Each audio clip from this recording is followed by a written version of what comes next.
Bismillahirrahmanirrahim. Assalamualaikum warahmatullahi wabarakatuh.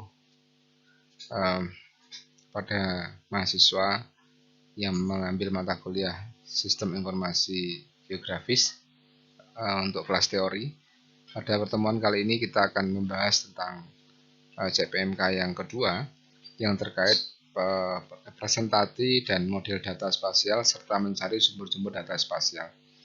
Selama ini konsep SIG, kemudian praktikum SIG yang Anda sudah jalani, cuma dalam hal teori ini adalah menekankan terhadap basic pengetahuan, sehingga dalam Anda melakukan praktek SIG, membuat peta, kemudian melakukan layout dan lain sebagainya, nanti akhirnya adalah ada dasar grand teorinya. Jadi Pak Rozak akan mengajak langkah-langkah praktis di dalam membuat peta pada pemetaan, termasuk membuat peta, kemudian melakukan modifikasi tabel data dan lain sebagainya. Nah, pada kali ini kita akan merefresh kembali beberapa pemahaman terkait dengan konsep-konsep SIG dan di dalamnya, termasuk sumber-sumber data, kemudian ada data analog, ada data digital, ada data konvensional, dan lain sebagainya.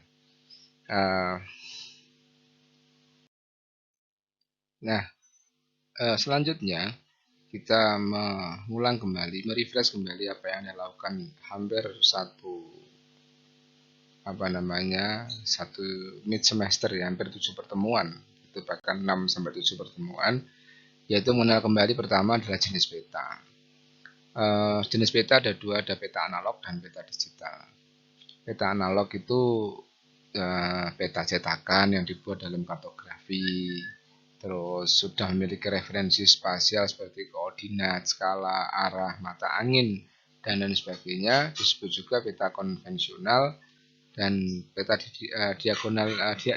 peta analog ini memberikan informasi manual. Dulu dalam mendapatkan peta itu menggunakan foto udara.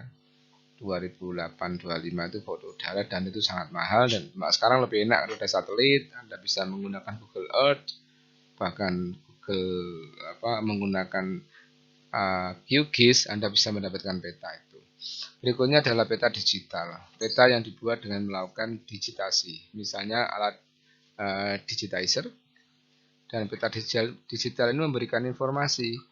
Anda perhatikan saat Anda sudah praktek di SIG, membuat peta, yang Anda tampilkan itu adalah peta di digital, bahwa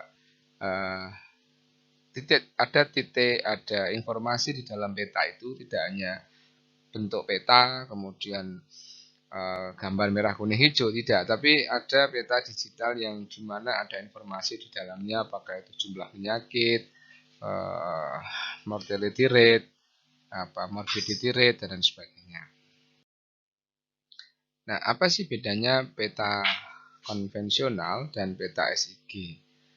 Nah, di sebelumnya tadi itu peta analog, itu disebut juga dengan peta konvensional. Kemudian yang peta digital yang Anda praktekkan beberapa pertemuan ini dengan Pak Rozak, itu adalah disebut dengan peta SIG. Nah, peta konvensional itu bersifat statis. Kemudian proses pembaharuannya mahal, proses update-nya mahal karena membuat peta lagi gitu ya. Dia modelnya discrete, lembar per lembar. Jadi lembar 1, lembar 2, lembar 3. Makanya itu mahal. Dan kalau Anda mau beli peta konvensional, bisa ke BPS untuk beli peta. Nanti akan bisa beli peta per lembar. Nah, nanti apakah itu mau per kecamatan atau per desa atau per kabupaten. Berikutnya adalah analisis dilakukan secara tidak langsung. Kemudian menurunkan generate data memerlukan interpretasi orang. Dan peta SIG bersifat statis dan dinamis. Proses updatingnya murah karena dalam komputer gitu ya. Kemudian tidak tergantung dengan lembar, karena tidak per lembar. Anda kayak misalnya SIG di QGIS, Anda tinggal potong aja. Ada peta provinsi, Anda potong, Anda butuh kabupaten. Kalau pengen hanya butuh kecamatan, Anda potong aja. butuh kecamatan karena Anda di dalam satu kecamatan Anda ingin mengeksplorasi data-data per wilayah desa. Kemudian tidak memerlukan interpretasi orang, karena begitu melihat data, melihat SIG, sudah cukup orang bisa membaca. Sedangkan kalau peta konvensional itu memerlukan orang untuk menyampaikan iki isi apa sebenarnya. Nah, contoh penerapan peta digital Anda bisa googling atau ke browser mencari WebGIS sumber daya geologi. Anda bisa klik ini Magma VSI SDM Go Government ID. Ini adalah penerapan peta digital. Contoh-contohnya pemetaan digital.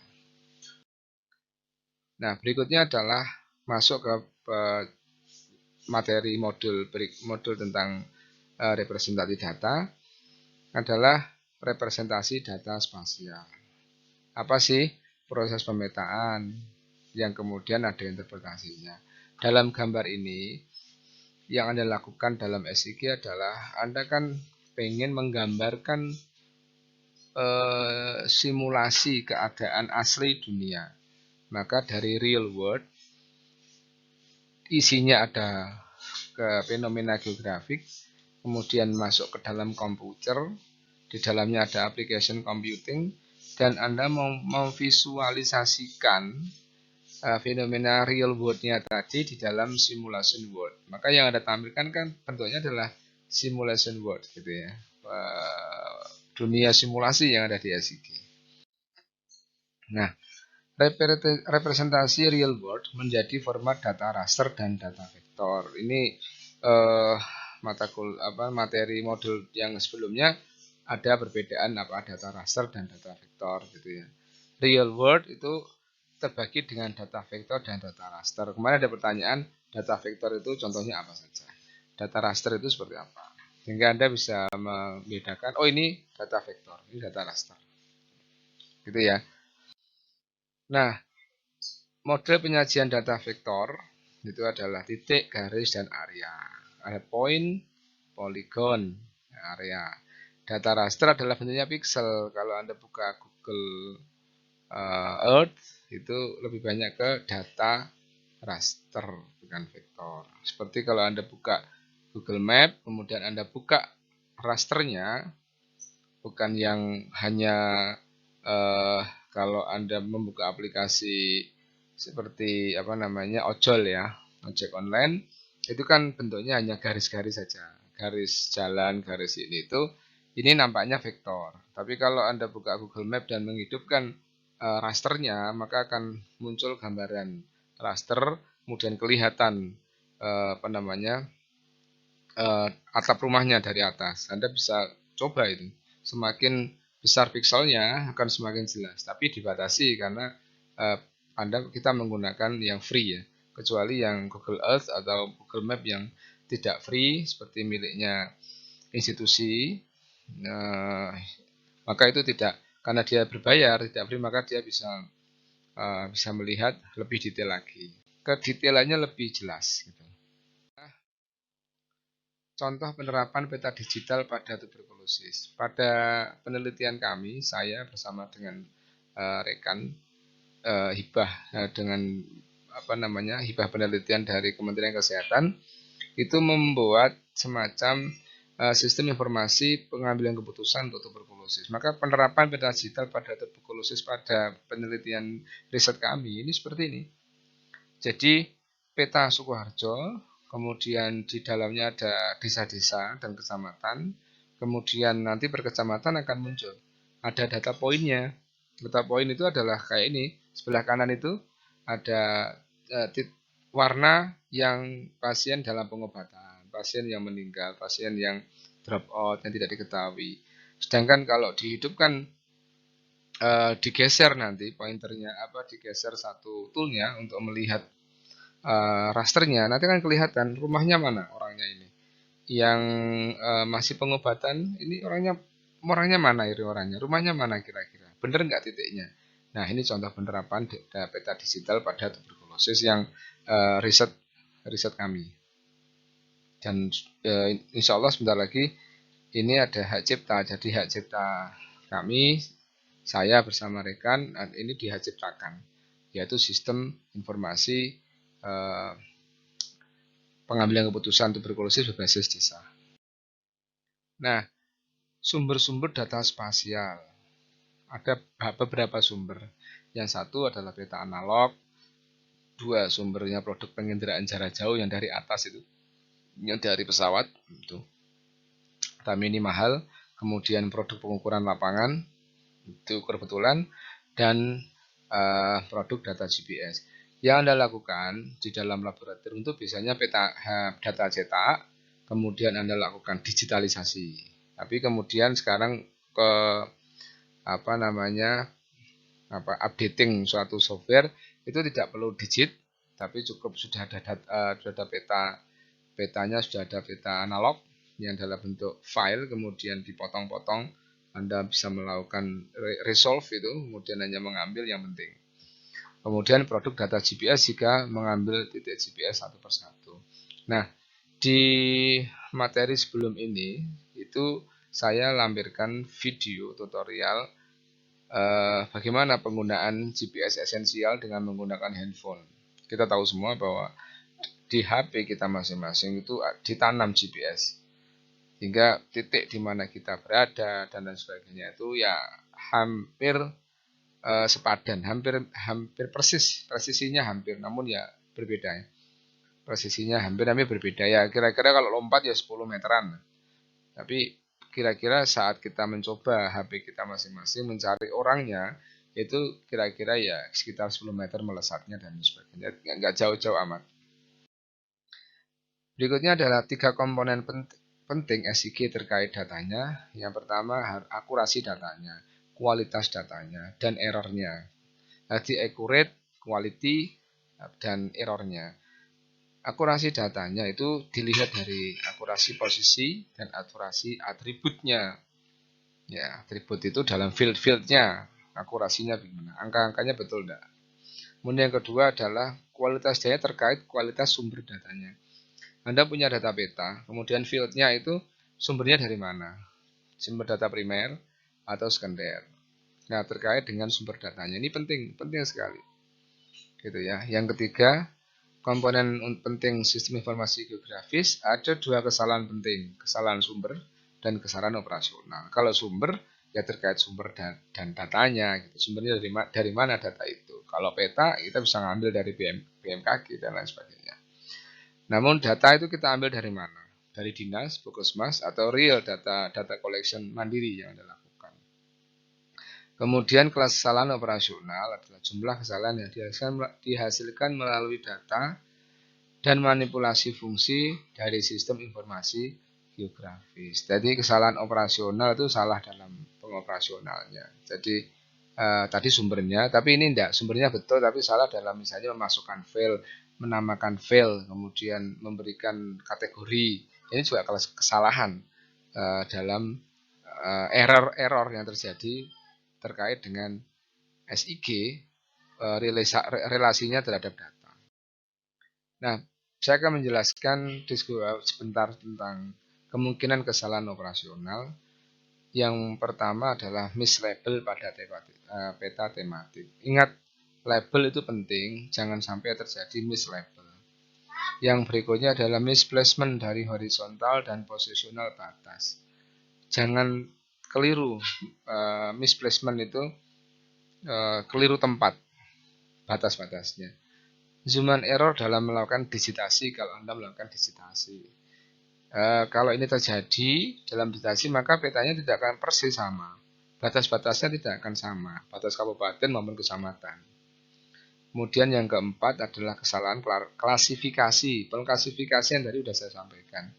Misalnya wilayah ini wilayah rendah, tinggi, sedang, gitu ya. Misalnya kalau itu penyakit tuberkulosis adalah yang merah, kuning, hijau. Kalau itu COVID adalah hijau, kuning, merah. Ini kesalahan klasifikasi, ini kesalahan operasional. Berikutnya adalah ketidakakuratan algoritma SIG. Algoritma sistem informasi geografis. Algoritma di dalam pemikirannya. Misalnya gini, Anda mau melakukan melihat jarak, tapi Anda melakukan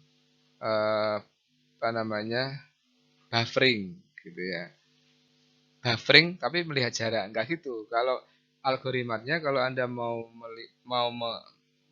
buffering, itu berarti mau membuffer, itu berarti Anda mau melihat bukan jarak tapi radius. Tapi kalau jarak adalah jarak. Berapa? Jarak antara yang sakit, antara orang yang kasus terhadap satu titik Yankes. Tapi kalau radius ya radius 5 km, 1 km, 500 meter dan lain sebagainya.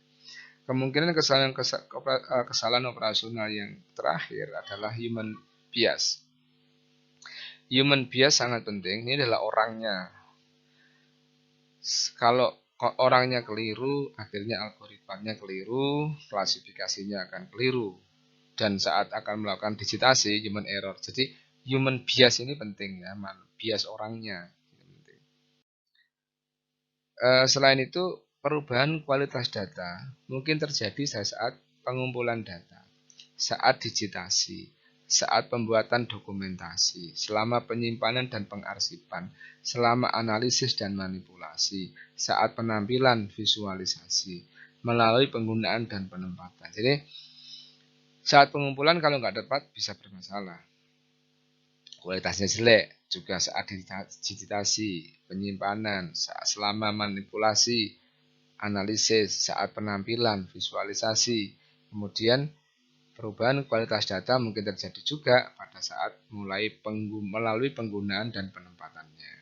Nah, demikian yang bisa saya sampaikan terkait CPMK yang kedua tentang sumber data. Tadi saya memulai dari apa sih, mungkin refresh ya. Ada data analog, peta analog, peta digital atau konvensional digital, kemudian pendalaman lagi, merefresh kembali pengetahuan tentang apa itu raster, apa itu vektor, itu di sini, dan konsep-konsep dalam kesalahan-kesalahan termasuk komponen-komponen SIG. Saya kira itu. Terima kasih. Bila kita Assalamualaikum warahmatullahi wabarakatuh.